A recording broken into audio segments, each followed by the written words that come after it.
Learning to forgive yourself of past mistakes and wrongs is one of the most important things necessary for personal growth. We may forgive others well enough, but we struggle to make room for our shortcomings. By not forgiving ourselves, we can never be fully whole and present in the rest of our life. What's up, Black Man? I'm Jamal Calpin, and welcome to the Beneficial Black Man channel, where we focus on overcoming gray mediocrity to become beneficial for our community by discussing faith, creativity, personal development, and mental and emotional health management. I hope you are doing well, Black Man. I hope you're protecting your mental, finding time for an emotional release valve, and continuing to strive to become beneficial. All right, I'm gonna be honest. I actually had a hard time coming up with coming up with a topic to discuss today. Um, but this one is something that I've been wrestling with for a little while. So I'm sure, like most of you all, you have mirrors in your bathroom, right? Whether it's a medicine cabinet or it's just a mirror or whatever, right? When I'm not in a good headspace and I'm wrestling with different things in my life, I don't look at myself in the mirror. I I just can't do it. I really struggle to do that. And I was praying about it and talking to God about it today and really trying to confront that because I don't like that kind of energy. Like you should be able to look at yourself and feel okay. Like sure you may be like, "Oh man, I need a haircut or I need a shave or something like that." That's one thing. But when I'm not in a good place, I just can't do it. I just can't look at myself. And it's a little embarrassing to admit that, but I realize that it's part of that struggle is that I have a lot of self unforgiveness. I have a lot of unforgiveness towards myself. And it stems back to a lot of various things in my life. And it's hard. It's hard because I know I'm supposed to be okay with myself. I know if I'm trying to grow, if I'm trying to be like a better husband, a better brother, a better son, a better man in general, like I have to be okay with myself. I had like self love and self worth and all that stuff is important, right? But there are days where I just can't do it. And I've been trying to do this technique that I learned from Mel Robbins about, every morning you high five yourself. You go to the mirror, high five yourself. And it's supposed to help boost the energy in your life and stuff like that. Well, it's kind of hard to high five yourself if you don't want to look in the mirror, if you don't want to look in the mirror. And there are moments where I get like in self reflection and I get really like introspective and I start to think of all of the ways that I feel like I've failed, or the mistakes that I've made, or the sins that I've committed against other people, against myself. And I really wrestle with forgiving myself. Like some stuff that I wrote down real quick. Um, and maybe I'll talk about some of them, but some things that from time to time I look back on my life and, I'm like, yo, I'm so upset at myself, or I wish that didn't happen. Why did I allow that to happen? So I'm just going to rattle off this list, right? Um, Getting my bike stolen as a child, not advocating for myself or others, mismanaging money, giving up too soon on opportunities that I was pursuing, drinking too much, like too much alcohol, eating too much, like sweets, particularly Oreos, and self harm and abuse. And there are moments where I look back and I struggle to like forgive myself because it's kind of like, why didn't you get it together? Why didn't you handle this stuff better? Like why didn't you fight off that kid that was trying to steal your bike? Like why were you crying? Why did you not stand up for yourself? Why didn't you speak up for yourself when people were trying to take advantage of you and take advantage of the people that you love? Like what's wrong with you, right? And that's a hard place to be because you want to be more constructive. And this is something I've learned in different counseling and therapy sessions. Like you have to be very careful of the way you talk to yourself. And I realized that there are like two versions of myself. There's a version of myself that really wants me to get better. And then there's a version of myself that carries all of the shame. because all of these things have happened. And I know for me to be whole, there has to be like union of those two parts of myself. And so some things that, God was trying to remind me of, I believe, in talking this stuff out, and just being like in quiet meditating, is like, first, which is kind of hard sometimes and is tied to forgiveness, is like you can't hate yourself. And I've wrestled with that. I've wrestled with like being so upset with myself that I've messed up in different areas of my life, and it's just been so frustrated. It's like, why didn't you do this right? What's wrong with you? But God doesn't want us to treat people like that. And so why should you treat yourself like that? And knowing that I have to remind myself of that. Like, God doesn't want you to hate your brother or your sister. And more importantly, he doesn't want you to hate yourself. He actually encourages us. Let me see if I can pull up these scriptures. If I go here, is that right? Nope. Hold on. If you look at all right, here we go. This is Matthew chapter 5, verses 21 through 22, and it reads, this is English Standard Version. You have heard that it was said to those of old, you shall not murder, and whoever murders will be liable to judgment. But I say to you that everyone who is angry with his brother will be liable to judgment. Whoever insults his brother will be liable to the council, and whoever says, you fool, will be liable to the hell of fire. And so here, this is Jesus talking, but he's making a comparison that, like, he's elevating the standard. Like, you shouldn't even be angry with your brother. He's comparing it to like murder. How much more so would it be if you're treating yourself like that? Bashing yourself, being mean to yourself, like calling yourself a fool. All things that I've done because of my shortcomings. And wrestling with that and be like, yo, this is not good. This is not good. And knowing that if I want to move forward, if I want to be a better version of myself, I have to forgive myself. I have to forgive myself. And I also have to have grace with myself from where I was. Because at any moment in our lives, we are doing the best that we can with where we are. So when I look back and think back to my younger self that didn't handle that bullying situation the way that, in hindsight, I would handle it, I have to give space for that. I have to give space for that to be like, you are a child. It's okay. You didn't have everything together. Or if I didn't handle my money well, you just didn't know what you didn't know. And I mean, that's okay. It sucks. There are consequences and stuff. It sucks, but it's okay. And really challenging myself to be like, no, I can forgive that part of myself. I can forgive my past and move forward. Because the thing is, as we grow up and as we mature, every stage of life and every version of ourself exists inside of ourselves.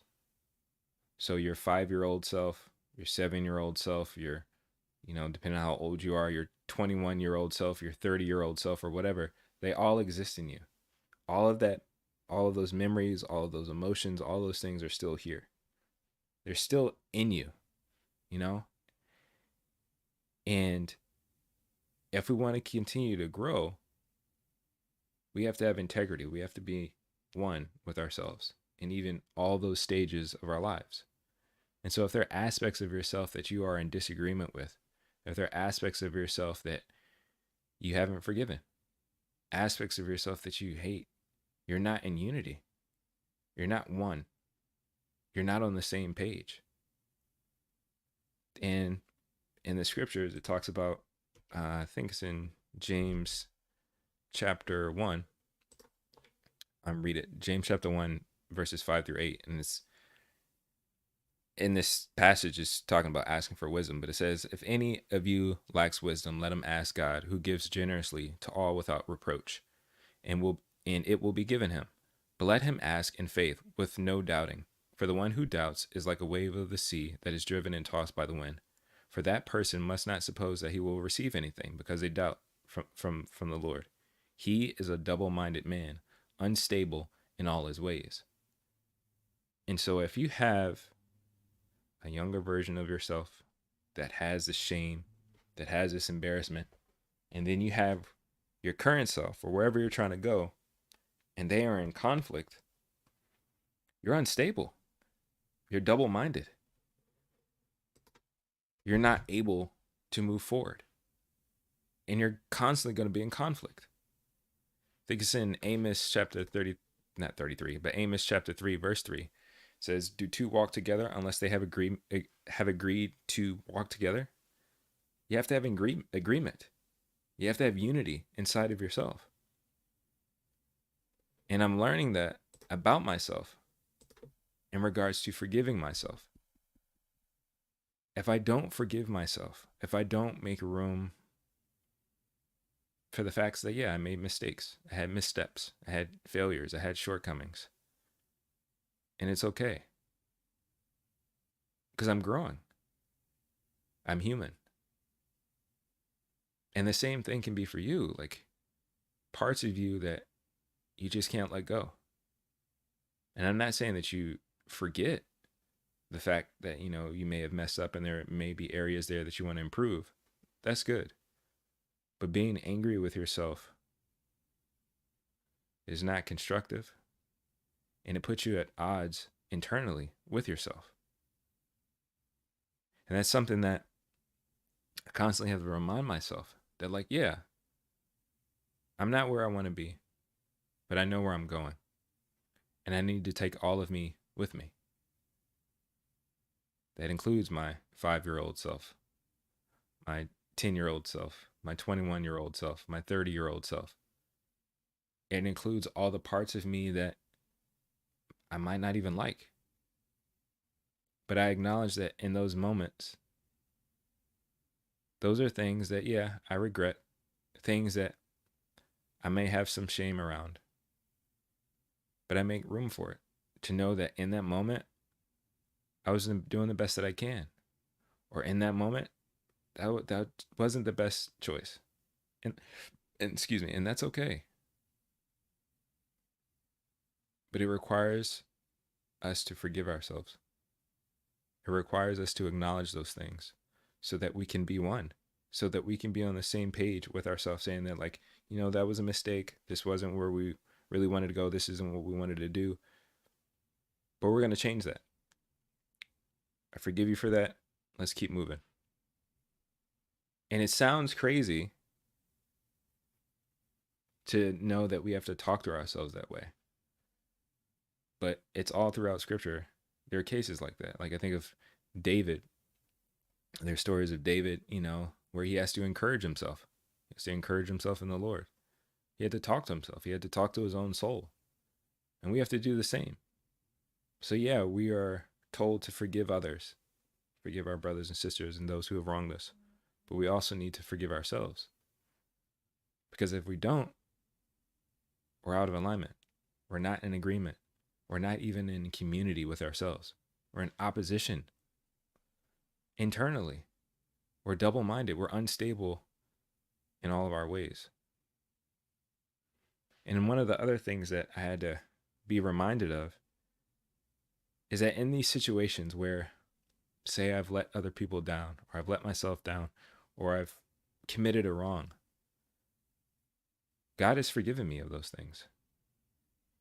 And even with talking to other people, those who I've wronged and I've apologized, and they have forgiven me, who am I to completely ignore and disregard their words, their kindness, the grace and the mercy that they've shown me, to say that, God, even though you say you forgive me, how I feel about myself weighs more than what you say, is more important, more valuable than what you say.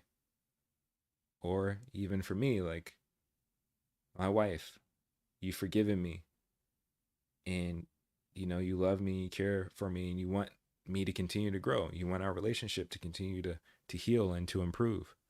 Who am I to be like, she's wrong? She says she forgives me, but no, like I can't forgive myself. That's prideful. It's arrogant, and it's selfish.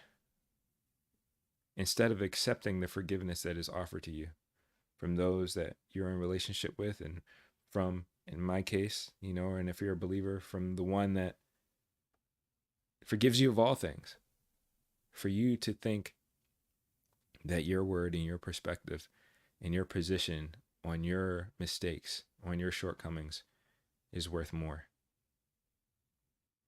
It's out of alignment. It's misunderstanding. And it's all the way wrong. And so we have to confront that. We have to confront ourselves and realize that, yeah, we have some shortcomings. Yeah, we have some failures. But we have to forgive ourselves. We have to forgive ourselves so that we can move forward, so that we can heal, so that we can love ourselves better. That way we can be in a better position to actually love and serve those around us, so that we can actually have peace and rest and wholeness. Because again, every part of yourself exists within you. It doesn't go away. It's stored in your memory, it's stored in your heart. And if you have opposition with that part of you, if you haven't forgiven it, if you haven't forgiven that part of yourself, you're in conflict. And that internal conflict makes you unstable. It doesn't allow you to move freely forward. So you got to forgive yourself. And honestly, I would want to challenge you to have a conversation with yourself in a mirror if you can. And I know it's kind of awkward and it's strange. But if there are aspects of your life, things that you feel like you can't forgive yourself of, I would challenge you to stare yourself in the mirror and be honest. Like, hey, I know you did this. Wasn't the best decision at that time, but I forgive you. I forgive you. It's going to feel awkward. It's going to feel awkward, very, very much so. But I think it's an important practice that we should start to do so that we can develop unity within ourselves and self-love with ourselves. Hold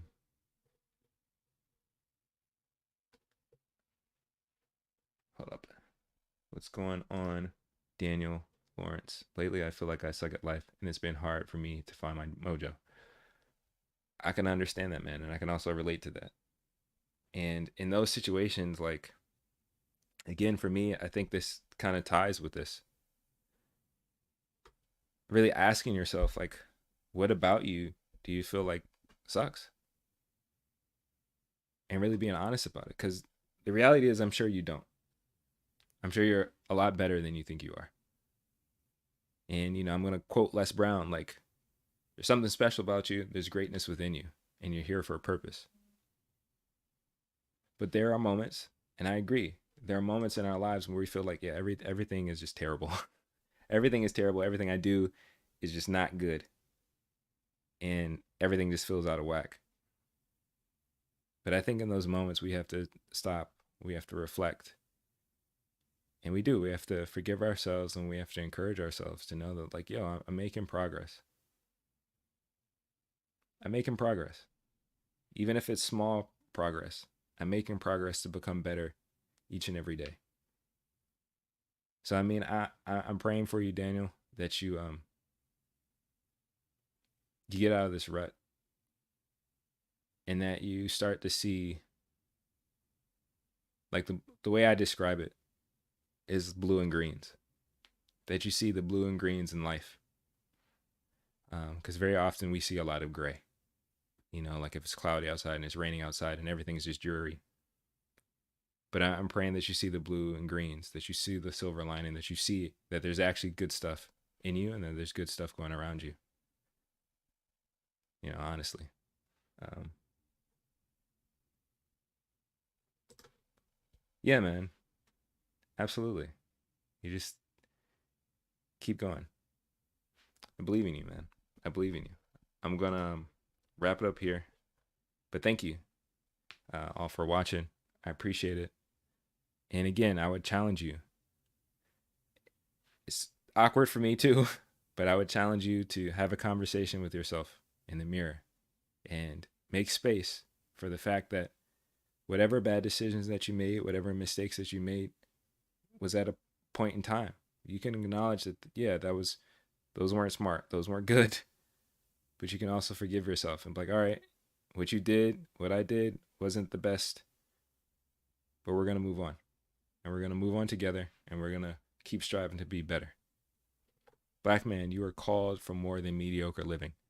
You're here for a purpose, to live for glory and for the good of others. Let's do the work and keep choosing to become beneficial for our community. Protect your mental, find time for an emotional release valve, and keep striving to become beneficial. I believe in you. Go make something for yourself, make something of yourself, and for glory and for good. Talk to you later. Peace.